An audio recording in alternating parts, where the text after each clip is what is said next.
Then he said, "You are the light of the world." ఆ తర్వాత మీరు లోకమునకు వెలుగై ఉన్నారు అని ప్రభు చెప్పారు. A city set on a hill cannot be hidden. కొండ మీద నుండి పట్టణము మరుగై ఉండనేరదు. Nor do men light a lamp and put it under the peck measure, Matthew 5 and verse 15. But on the lampstand it gives light to all that are in the house. మనుషులు దీపము వెలిగించి కుంచము క్రింద పెట్టరు కాని అది ఇంట నుండి వారికి అందరికీ వెలిగించుటకై దీపస్తంభం మీదనే పెట్టుదురు. మత్తయి సువార్త 5వ అధ్యాయం 15వ వచనం. Let your light shine before men in such a way they may see your good works and glorify your Father who is in heaven. మనుషులు మీ సత్క్రియలను చూచి పరలోకమందున్న మీ తండ్రిని మహింపరచునట్లు వారి ఎదుట మీ వెలుగు ప్రకాశింపనీయుడి. Light is another illustration, the word picture that Jesus used. వెలుగు అని ఇంకొక సాదృశ్యక రూపమైన పదాన్ని యేసుక్రీస్తు ప్రభువారు వాడారు. A bulb, for example, or in those days a lamp.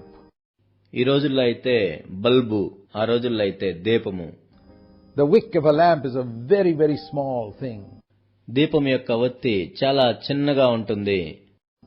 A bulb is a very small thing. Bulb కూడా చాలా చిన్నగా ఉంటుంది. But it lightens up a whole room. కానీ గదంతటికి అది వెలుగునిస్తుంది. The wick of a lamp in those days was so small, but as it burned, it lit up the whole room. ఆ రోజుల్లో మనం చూసినట్లయితే ఆ దీపం యొక్క ఒత్తి చాలా చిన్నగా ఉంటుంది, కానీ దాన్ని వెలిగించినప్పుడు గదంతటికి వెలుగునిస్తుంది. It was not the size of the wick or the size of a bulb, but the intensity of light that would come forth from it. Bulb కానీ ఆ దీపం యొక్క ఒత్తి కానీ ఎంత చిన్నగా ఉందని కాదు, దానిలో నుండి వస్తున్న వెలుగు ఎంత పెద్దగా ఉందని, ఎంత పరిమాణంలో ఉందని. Again, the emphasis is not on quantity but quality. మరలా ఇక్కడ ఎంత సంఖ్య అని కాదు, ఎంత నాణ్యత అని. We have 0-watt bulbs which emit such a dim light that you can hardly see anything from it. మనము 0 వాట్స్ బల్బును కలిగి ఉంటాము. దాని నుండి వచ్చే వెలుగు ఎంత తక్కువగా వస్తుందంటే మనం ఏమీ చూడలేము దాంట్లో. And then we have powerful bulbs about the same size, which halogen bulbs which light up a whole street. కానీ అదే పరిమాణంలో ఉన్న మరొక బల్బులు ఉంటాయి, హాలోజన్ బల్బులు. అవి ఒక వీధికే వెలుగునిస్తాయి, ఎంతో శక్తివంతంగా వెలుగుతాయి. So a bulb can be of very low wattage or very high wattage. కాబట్టి ఒక బల్బు తక్కువ వాట్స్ ను కలిగి ఉండొచ్చు, లేక ఎక్కువ వాట్స్ ను కూడా కలిగి ఉండొచ్చు. The importance is not the size but the power. అక్కడ ప్రాముఖ్యమైనది పరిమాణం కాదు, కానీ శక్తి. The intensity of power with which you can light up something. అది ఎంత వెలుగునివ్వగలదు అనే శక్తి. And Jesus says, "You're the light of the world." యేసు ప్రభు చెప్పారు, మీరు లోకమునకు వెలుగై ఉన్నారు. The world is in darkness. There must be nothing of that darkness in me. ఈ లోకము చీకటిలో ఉంది, ఈ లోకము యొక్క చీకటి నాలో ఏమాత్రము లేదని ప్రభు చెప్పారు. If I am a bulb and the darkness in the world is in me, then I'm like a fused bulb. నేను ఒక బల్బుగా ఉన్నట్లయితే, ఈ లోకం యొక్క చీకటి నాలో ఉన్నట్లయితే ఫ్యూజ్ పోయిన బల్బులాగా ఉంటాను. And a lot of churches have got Christians who are like fused bulbs. అనేక సంఘాల్లో క్రైస్తవులు ఏ విధంగా ఉన్నారంటే ఫ్యూజ్ పోయిన బల్బుల్లాగా ఉన్నారు. Once upon a time they were burning. ఒకానొకప్పుడు వాళ్ళు వెలుగుతూ ఉన్నారు, but they're fused. వాళ్ళ ఫ్యూజ్ పోయింది, they're backslidden. వాళ్ళు వెనక్కు జారిపోయారు. And the light is not shining anymore. కాబట్టి ఇప్పుడు వెలుగు ఏమాత్రము ప్రకాశించట్లేదు. What is that light? ఏంటా వెలుగు? It says here, let your people see your good works and glorify your Father in heaven. మనుషులు మీ సత్క్రియలను చూచి పరలోకమందున్న మీ తండ్రిని మహిమపరచాలి. In those days, light came through a lamp that was constantly burning with oil being supplied for the wick to burn. ఆ రోజుల్లో మనం చూసినట్లయితే దీపం యొక్క ఒత్తికి ఎప్పుడు కూడా నూనె పోస్తూ ఉండాలి, దాని ద్వారా అది వెలుగుతూ ఉంటుంది. And that oil is a picture of the Holy Spirit. ఇక్కడ నూనె పరిశుద్ధాత్మకు సాదృశ్యంగా ఉంది. See, one mark of a person anointed with the Holy Spirit is that he does good. పరిశుద్ధాత్మతో అభిషేకించబడిన వ్యక్తి యొక్క ఒక గుర్తు ఏంటంటే ఆ వ్యక్తి సత్క్రియలు చేస్తూ ఉంటాడు. It says in Acts chapter 10 and verse 38 that when Jesus was anointed with the Holy Spirit and power, he went about doing good. అపోస్తల కార్యములు 10వ అధ్యాయం 38వ వచనంలో మనం చూసినట్లయితే యేసుక్రీస్తు ప్రభు పరిశుద్ధాత్మతోనూ శక్తితోనూ అభిషేకించబడి ఆయన మేలు చేయుచూ ఉన్నాడు. He didn't go around collecting money from people for his ministry like a lot of so-called anointed preachers do today. మేము అభిషేకించబడిన వారము అని చెప్పుకునే ఈనాటి బోధకుల వలె ప్రజల దగ్గర తన పరిచర్య కోసం డబ్బులు వసూలు చేస్తూ ప్రభు తిరగలేదు. He was exactly the opposite of that. ఆయన ఖచ్చితంగా పూర్తిగా దానికి వ్యతిరేకంగా ఉన్నారు. He went around doing good and he never charged for it. ఆయన అనేక చోట్లకు తిరుగుతూ మేలు చేయుచూ ఉన్నారు. అయితే దానికోసం ఆయన డబ్బులు వసూలు చేయలేదు. People voluntarily gave him gifts without his asking, he accepted it. ఆయన అడగకుండానే ప్రజలే స్వచ్ఛందంగా ఇచ్చినప్పుడు ఆయన దాన్ని తీసుకున్నారు. But he would never make his needs known to anyone. కానీ ఆయన అవసరాలను ఎవరికీ తెలియనివ్వలేదు. He went about doing good without any charge. ఆయన ఏమాత్రం డబ్బు తీసుకోకుండానే ప్రజలకు మేలు చేయుచూ ఉన్నారు. And here it says, let your light so shine before men that they may see your good works. కాబట్టి అందుకే ఇక్కడ చెప్పబడింది, మనుషులు మీ సత్క్రియలను చూచి పరలోకమందున్న మీ తండ్రిని మహింపరచునట్లు వారి ఎదుట మీ వెలుగు ప్రకాశింపనీయుడి. And not glorify you. నిన్ను మహింపరచునట్లు కాదు. If you do good works to get honor for yourself and to get glory for yourself, that's actually darkness. నీవు ఘనత పొందాలని లేక నీవు మహిమ పొందాలని నీవు సత్క్రియలు చేసినట్లయితే నిజానికి అది చీకటి. And a lot of good works that many Christians do, advertising themselves and getting honor for themselves or their organization or their ministry, is actually darkness. అనేక మంది క్రైస్తవులు మంచి పనులు చేసి కూడా వాటికి ప్రకటనలు ఇచ్చుకుంటూ ఉంటారు. వారి ఘనత కోసం లేక వారి పరిచర్య కోసం లేక వారి సంస్థ కోసం. అదంతా కూడా చీకటి. Because there's no glory that goes to the Father in heaven. The glory comes to that particular organization or that particular man. ఎందుకంటే తండ్రికి అక్కడ మహిమేమీ చెందట్లేదు. ఆ సంస్థకో లేక ఆ వ్యక్తికో మహిమ చెందుతుంది. Let people see your good works, and it says here, glorify your Father in heaven. మనుషులు మీ సత్క్రియలను చూచి పరలోకమందున్న మీ తండ్రిని మహిమపరచునట్లు చేయుడి. That is the true light. అది నిజమైన వెలుగు. Where a person is doing good, and as a result of that, Christ is glorified and not the individual. ఒక వ్యక్తి కాకుండా క్రీస్తు మహిమనందునట్లుగా సత్క్రియలను చేయాలి. This is what it means to manifest light. వెలుగును ప్రత్యక్షపరచటం అంటే ఇదే. In John chapter 1, this light is described like this. యోహాను సువార్త 1వ అధ్యాయంలో ఈ వెలుగు ఈ విధంగా వివరించబడింది. John 1:4, in Jesus Christ was life, and that life was the light of men. యోహాను సువార్త 1వ అధ్యాయం 4వ వచనం, ఆయన యందు జీవముండెను, ఆ జీవము మనుషులకు వెలుగై ఉండెను. So the light is not a doctrine. కాబట్టి ఇక్కడ వెలుగు అంటే ఒక సిద్ధాంతం కాదు. It's not a teaching. ఇది ఒక బోధ కాదు. It's not a particular message. లేక ఒక వర్తమానమో సందేశమో కాదు. It's a life. ఇది జీవము. It's the very life of Jesus coming forth from us through the Holy Spirit. ఇది పరిశుద్ధాత్మ ద్వారా మనలో నుండి వచ్చే యేసు యొక్క జీవము. That is what the light is. వెలుగంటే అది. Like that old lamp was lit with the oil. నూనెతో ఆ దీపమంతా నింపబడి ఉన్నట్లుగా. The light, the life of Jesus coming forth from us, that is the light. మనలో ఉండి వచ్చే యేసు జీవమే వెలుగు. Now it's very interesting to see that Jesus said in John 8 and verse 12, I am the light of the world. ఇది చూడటానికి ఎంతో ఆసక్తికరంగా ఉంటుంది. యోహాను సువార్త 8వ అధ్యాయం 12వ వచనములో నేను లోకమునకు వెలుగై ఉన్నాను అని యేసు ప్రభు చెప్పారు. He said that very clearly. ఆయన ఎంతో స్పష్టంగా దీన్ని చెప్పారు. And he is the light of the world. ఆయన లోకమునకు వెలుగై ఉన్నారు. He who follows me shall never walk in darkness.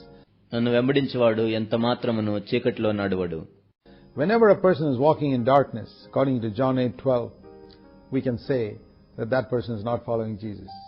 ఎవరైనా ఒక వ్యక్తి చీకటిలో నడుస్తూ ఉన్నట్లయితే యోహాను సువార్త 8వ అధ్యాయం 12వ వచనం ప్రకారం ఆ వ్యక్తి యేసును వెంబడించట్లేదు అని మనం చెప్పవచ్చు. Without a doubt. ఎటువంటి సందేహం లేకుండా. If any of you are saying, well, I'm a bit dark right now. నేను ఇప్పుడు కొంచెం చీకటిలో ఉన్నాను అని నీవు చెప్పినా కూడా, well, you may not be following Jesus, that's why. బహుశా నీవు యేసుని వెంబడించట్లేదేమో, అందుకే అలా ఉన్నావు. I'm not saying that you are confused about God's will. నీవు దేవుని చిత్తాన్ని సరిగా అర్థం చేసుకోలేని పరిస్థితిలో ఉన్నప్పటి గురించి నేను మాట్లాడటం లేదు. Even Jesus was confused about the Father's will, perplexed in the Garden of Gethsemane. Gethsemane తోటలో యేసుక్రీస్తు ప్రభు కూడా తండ్రి యొక్క చిత్తాన్ని కనుక్కోవటానికి కలవరపడ్డారు. That's why he prayed for 1 hour. Father, what is your will? Should I drink this cup or not?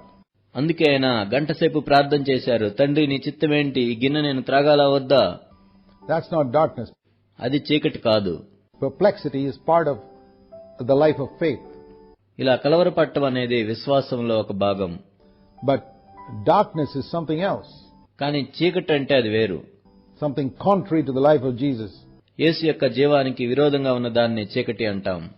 He who follows me will never walk in darkness, but have the light of life, because I am the light of the world.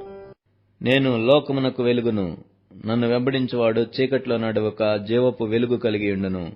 But then he went on to say in John chapter 9 and verse 5 that I am the light of the world only for a certain period of time. కానీ ఆయన ఈ విధంగా చెప్పుకుంటూ వెళ్తూ యోహాను సువార్త 9వ అధ్యాయం 5వ వచనంలో ఈ విధంగా చెప్పారు. నేను లోకమునకు వెలుగై ఉన్నాను, కానీ కొంత సమయం వరకే. 33.5 years. అది 33.5 సంవత్సరాలు. That's all. అంతే. John chapter 9 verse 5. While I am in the world, I am the light of the world. యోహాను సువార్త 9వ అధ్యాయం 5వ వచనము. నేను ఈ లోకములో ఉన్నప్పుడు లోకమునకు వెలుగును. And how long was he in the world? కాబట్టి ఆయన ఈ లోకంలో ఎంతకాలం ఉన్నారు? For 33.5 years. 33.5 సంవత్సరాలు ఉన్నారు. Well, people may be super spiritual and say, well, isn't Christ in the world right now? కొంతమంది మేము బాగా ఆత్మీయులం అని చెప్పుకునే వాళ్ళు ఏమంటారంటే, క్రీస్తు ఇప్పుడు లోకంలో లేడా అని అడుగుతారు. Well, if you read in John chapter 17, he says in John 17 verse 11, I am no more in this world. మీరు నిజంగా యోహాను సువార్త 17వ అధ్యాయం 11వ వచనాన్ని చదివినట్లయితే, నేను ఇకను లోకములో ఉండను అని ఆయన చెప్పారు. We got to get rid of our super spirituality. మనం ఏదో బాగా ఆత్మీయులం అనుకునే పరిస్థితి నుండి మనం బయటికి రావాలి. When Jesus left this earth and went to heaven, యేసుక్రీస్తు ప్రభువారు ఈ లోకమును విడిచిపెట్టి పరలోకమునకు వెళ్ళినప్పుడు, this is on the eve of the cross, ఆయన సిలువకు వెళ్ళక ముందు ఈ మాటలు చెప్తూ ఉన్నారు. he says, I am no more in the world. నేను ఇకను లోకములో ఉండను. But these disciples are here in the world. కానీ ఈ శిష్యులు లోకంలో ఉంటారు. They are in the world, but I am no more here. వాళ్ళు లోకంలో ఉంటారు, నేను ఇక ఉండను. I'm going. నేను వెళ్తున్నాను. I'm coming to you. నేను నీ యొద్దకు వచ్చుచున్నాను. And I'm coming to you, Holy Father. పరిశుద్ధుడైన తండ్రి, నేను నీ యొద్దకు వచ్చుచున్నాను. I'm not in the world anymore. నేను ఇకను లోకములో ఉండను. So when he said in John 9 that as long as I'm in the world, కాబట్టి ఆయన యోహాను సువార్త 9వ అధ్యాయంలో చెప్పారు, నేను ఈ లోకములో ఉన్నంత వరకు లోకమునకు వెలుగును. he was talking about that 33.5 year period where he manifested life. తన 33.5 సంవత్సరాల గురించి ఆయన చెప్తూ ఉన్నారు.